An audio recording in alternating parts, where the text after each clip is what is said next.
brought your own fan club. Sheriff, get you over here. Fan club or not, get you here. Tell me, Sheriff, where are the rest of our town watch? We only need one. What? Here, you see, my lady, we villagers of Mount Hope are a simple, honest folk who have never given anyone any trouble.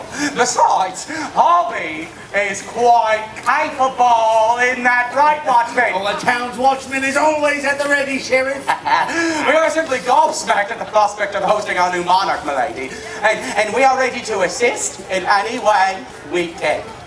Well, no, I'm certainly pleased to hear such. All times when instructing the peasantry of mine own household, well, I find it akin to herding cats. I mean, herding cats? Well, wherefore should anyone wish to herd cats? Watchman, have you any idea why one would wish to herd cats? I know not, Sheriff. They do not provide much milk. Nay, Sheriff, I mean, it is a simile. What I meant to say is, instructing the household, well, it's like herding cats. Kitty. I am loath to disagree, my lady, but I do not believe they're like it all. For instance, cats have 4 legs, while we good Christian souls have only 2. And even the smartest of cats cannot speak a word of the king's English. Yeah. And although we villagers are a simple, honest folk, we're all capable of understanding basic commands. Well, are you in the front row, please stand? So if you're in the front row, let me stand up, please. All right, over there. All right, yeah, thank you. I love it when they stand up when I ask you to. All right, raise your right hand. Pat yourself on the head. Lovely. You see when I ask them to do it, they're doing it. All right. Shake thy bum. Shake it. I want to see. Shake what your mama gave you. All right. Now be seated. You see, my lady, simple commands. Now go on and give it a try. Sheriff. Oh, yeah, baby. I won. Lovely. Well, it certainly is freeing. However, there is business to attend to, for you see, we must indeed instruct the goodly some gentles here how it is to greet a reigning monarch, for know you, 'tis not every day that the king comes through our gates, aye? That is true. Aye. So with the assistance of our good ladies here, we would like to start with the ladies. Ladies, rise you up. So that I may instruct you Rise you up, my into ladies. the beautiful art of a nice courtly curtsy. All right, ladies, are you prepared? Take your right foot, put it out in front of you. There you have it, right in front. And you take that foot and you twirl it all the way around behind you. And you can put your weight there. You can stand back. You can be there forever. You never know when you might have to. Put your hands in the air. Like you just don't care. This is serious business, I'm Sheriff. sorry. No, sorry. And drop. Well done, ladies. Well done. I saw you in the back. Excellent back there. What say you? Wonders. Well, now I know our goodness says, have a seat, my dear, have a seat. Now I know that our goodly some men sitting there on the benches are thinking, she's forgotten about us. I have not. So now, good gentles, good men, handsome men, stand you up. Stand you up, everyone. Get up. I see you up. Wondrous well. Now, for educational purposes only, I shall do something that is quite scandalous. So ladies, hold on to your men. We do not want anyone falling over. I shall expose my ankle. For educational purposes only. All right, so, the ankle. Yeah! Woo! Yeah! I am feeling much paramour to me. All right, Sheriff, calm down now, Sheriff. All right, gentlemen, put your right foot out. Right foot out, way out in front of you. There you have it. Now you take those toes and turn them all the way to the right. To the right. Exposing those calves. I see your calves, sir. Well done. Very well done. But it is as onto a cattle show for me, and you must know. All right, so if you have a hat on your head, remove the hat from your head, keeping the inside of the hat to the inside of your arm, as to not to share your bugs with anyone else. Put your hands out wide to show that you come in peace. Nothing up your sleeve, no weapons. stand up straight, and bow at the waist. Glorious, well, Accolade, my goodness, such manly bow. Sit you down. Impressive, huh? There, indeed, no, you. But ladies, what I have just done is taught the men of your household how to bow to the queen of their household, huh? Make them practice. Well, there you have it, lords and ladies. The bow, the curtsy, everything you need to know. You have just learned right here. Lady, what about the call and response? Almost everything you need to know, I have taught you. I mean, you should come and teach Are you that. going to let me do it? Absolutely, you covered it. Oh, thank you, Lady Mayor. What a beauteous lady, the Lady Mayor.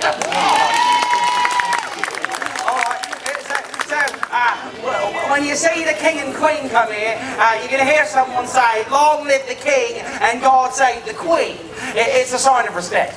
So let's pretend someone came out here and the king and queen were all out here and someone said, "Long live the king and God save the queen." Now our job is to repeat that without the act. So let's give it a try. Long live the king and God save the queen. Long live the king and God save the queen.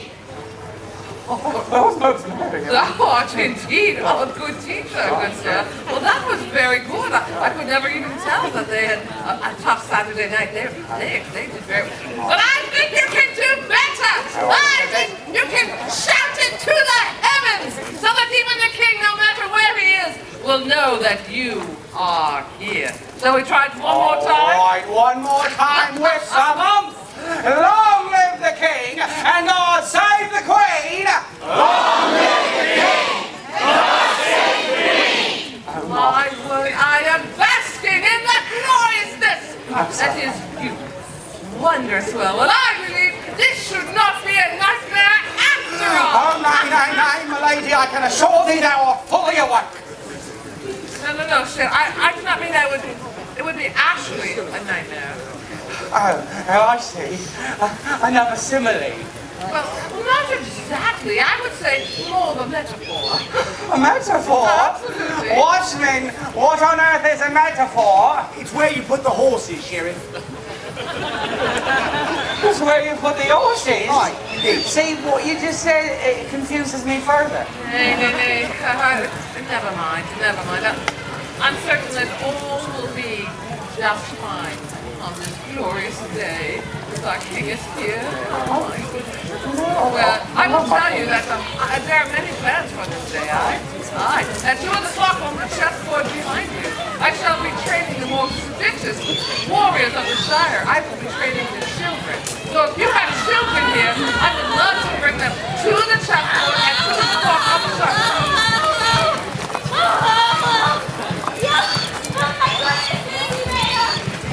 The king and the queen are coming right here, right now, right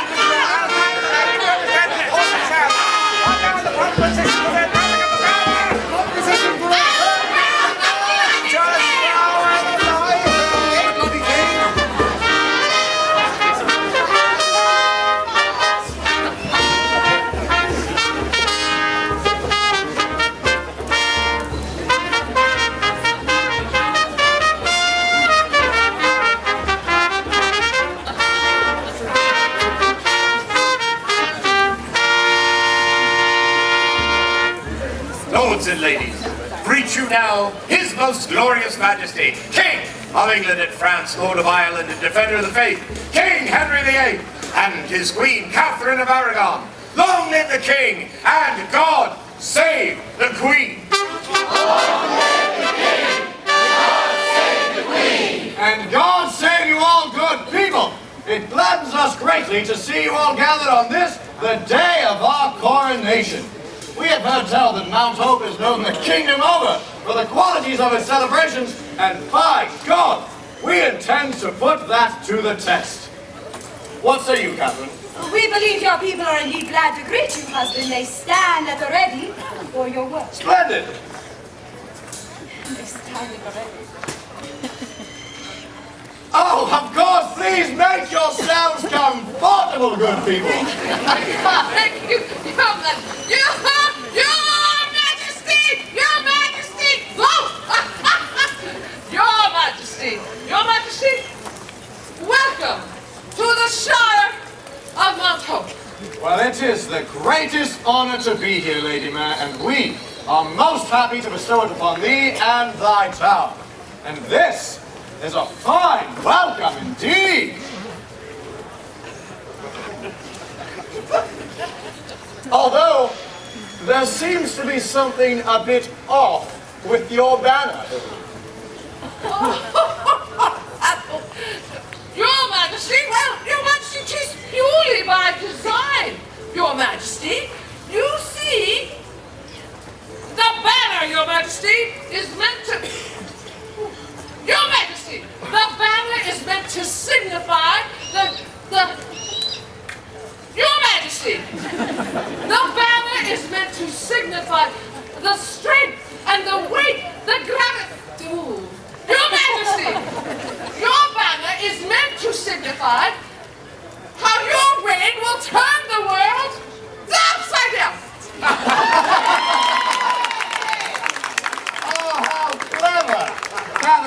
Catherine, the banner is a metaphor. You've got a metaphor. Oh, Your Majesty, God bless you, God. Good people of Mount Hope, from what we have seen of this village thus far, it promises indeed to be celebration most merry. I say it was rather kind of you to await upon our arrival, although, had we missed even a moment of the celebrations, by God, heads would roll. But now we have arrived, we see no reason to delay things any further. Lady Mare, summon something impressive and entertaining. A moment. Henry, there are matters of court protocol that must needs be attended to. A pox on protocol, Catherine. Why stand on ceremony when there is revelry afoot? You asked for my counsel on matters of the court, so I have given my counsel, but of course, it is your decision, my king. Oh, very well.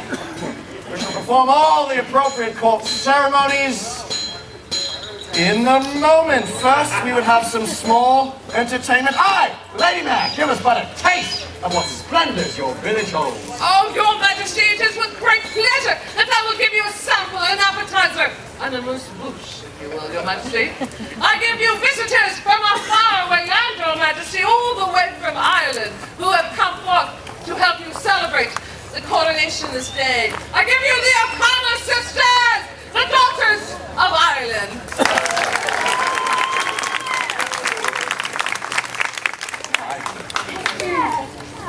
Good morning, fine lords and noble ladies. I'm Fiona. Deirdre. Myra. And Boadicea. And we are the Daughters of Ireland. We'll be singing for you today at 1 o'clock and 5:30 over at the Swashbuckler stage. Aye, bring your pint and join us for some crack. And now, if it pleases your Majesty, we'd like to sing a bit of a song for you.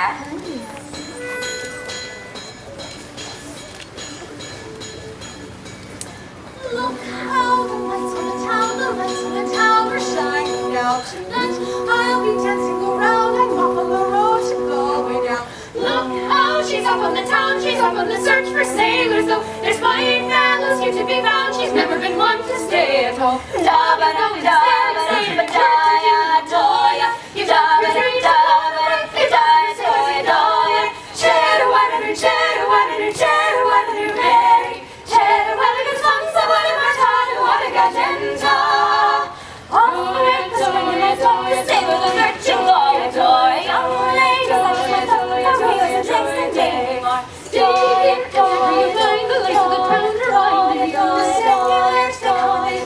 Don't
Sisters O'Connor, your music pleases us greatly. And your favor honors us greatly, your majesty. We prithee tarry for a while and join our court. We may wish to hear more of you.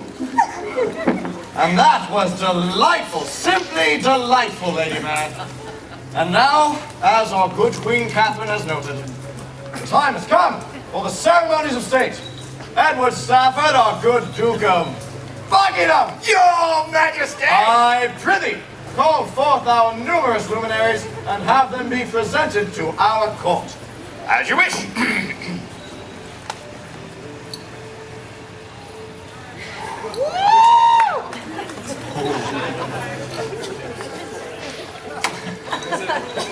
That was four-part harmony. It was nothing quite marvelous.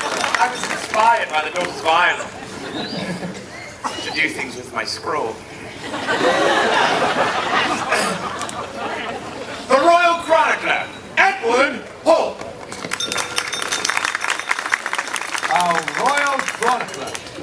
Today promises to be a day long remembered in history. Therefore, we command thee, see that you write down every wondrous occurrence this day, down to the smallest detail. The smallest detail? Such attention may be unwise, my king. Monarchs must often protect their nations through necessary acts that the people would not understand should they become known. Yes, but a true king who works in service to his nation does God's work. And God's work, whether it be scrutinized by prince or by peasant, will ever show itself to be good and just. Well said, Henry. Buckingham! Your Majesty! Proceed! As you wish.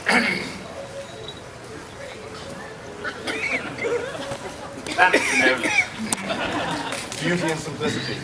I try, I really do. Lady Elizabeth Stafford, my sister. Sir Taran Unwin III. No relation. Lady Elizabeth Scroop, Countess of Oxford. Lady Anne Stafford. Another one of my sisters. Sir Charles Brandon and Sir Edward Neville. Edward! Charles! We know thee well! And we are right glad that you'll be joining us in revelry this day! Of course, Your Majesty. Charles and I would not miss this day for all of the world. Yes, it shall be a grand coronation. Yes, that tedious ceremony. But we are here for the real sort of celebrating, huh? We do intend to divert ourselves with every form of entertainment that this village has to offer. Yes, so they have every maiden as well.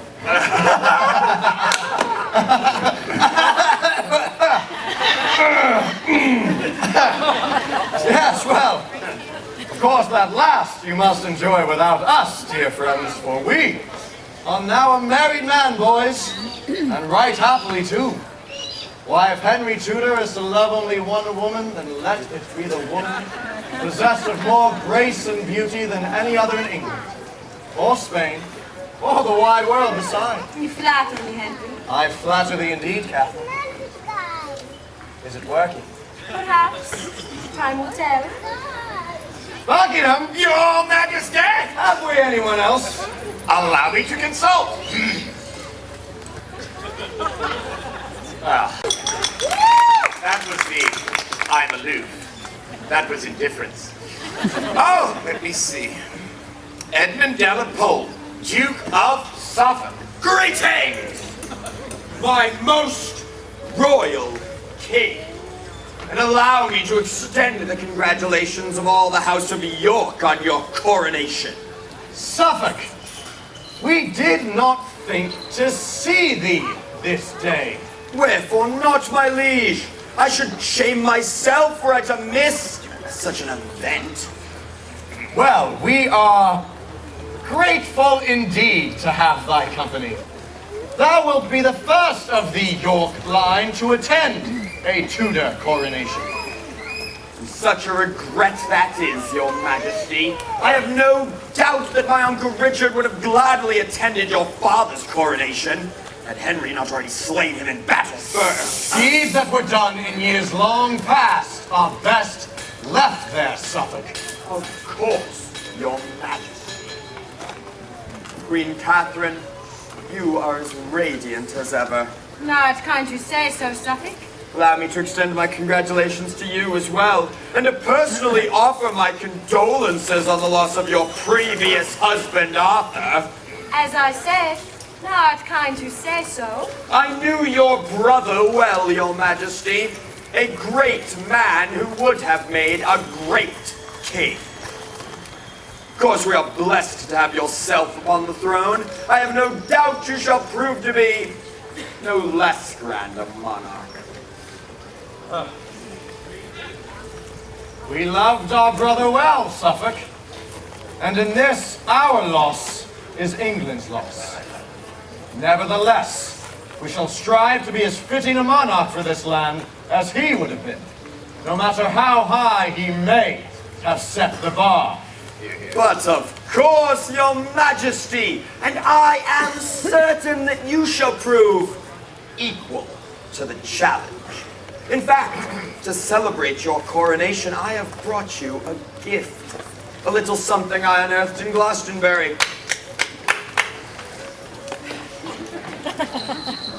Well, what is the meaning of this, Suffolk? Behold, Your Majesty, the fabled sword in the stone, the sign of true kingship. I thought it a fitting offering for your coronation. What better way to prove your worth as king than by drawing forth the legendary blade? Suffolk, while the spirit of your gift is appreciated, the rite of kingship is a solemn ceremony and need not be tainted by old wives' tales and theatrics. But of course, Your Majesty, although your people do enjoy a spot of theater every now and again, do you not? It is a shame, really.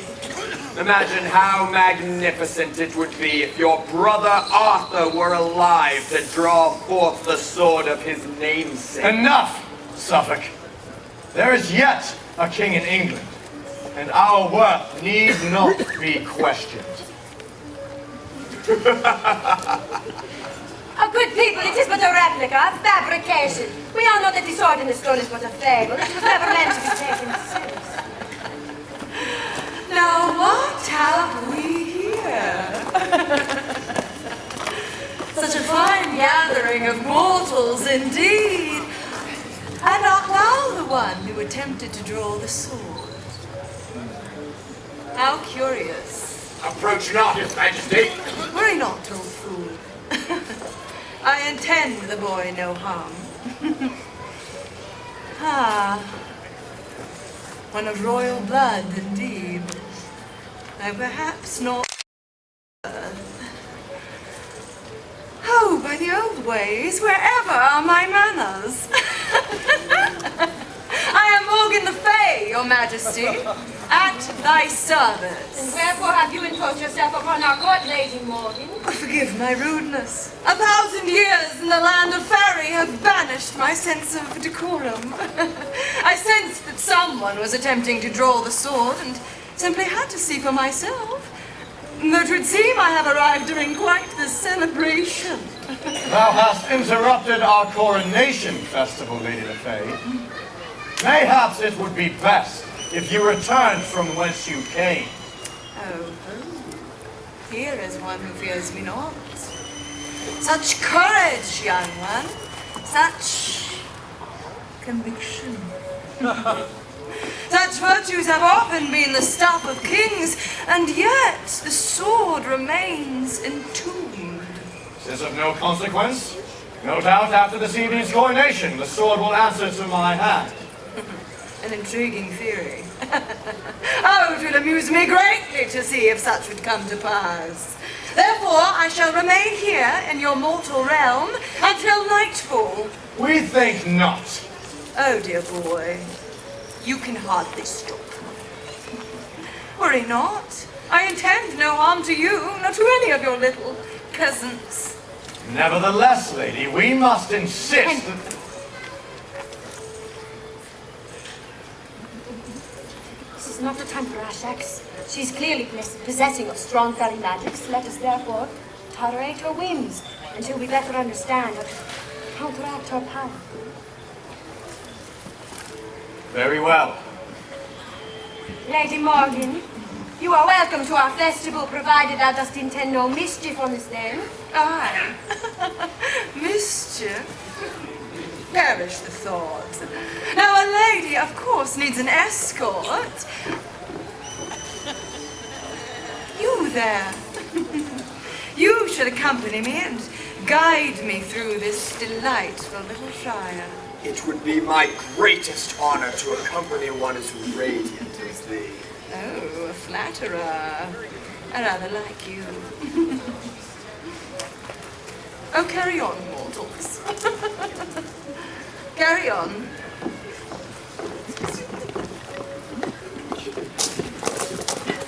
A plague upon all sorcery, and a plague upon the Duke of Suffolk for bringing such a fell demoness into our presence. Lady Mayor, Your Majesty. have you anyone upon this shire who is skilled in dealing with fairy folk? Your Majesty, we did indeed have a fairy hunter. His name was Rory. However, he met with the most unfortunate. Oh, good heavens. If it should please your majesty, my sisters and I have some small experience in matters such as these. Your majesty, in Ireland you can't go 5 steps without tripping over a red cap or a boggart or other matter of beastie. We know how to deal with them if we get them in. Excellent. Well, then, we charge you all. Watch that woman, we prithee. Sisters! We fly.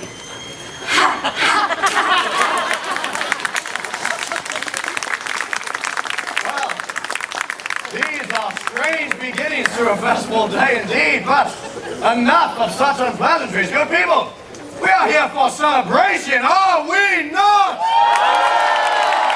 Then let us brook no more delay. Come noontide, I shall have a great haunch of turkey in one hand and a flagon of ale in the other. Come now, my queen, and let us revel with great merriment this day. All rise! Long live the king, and God save the queen!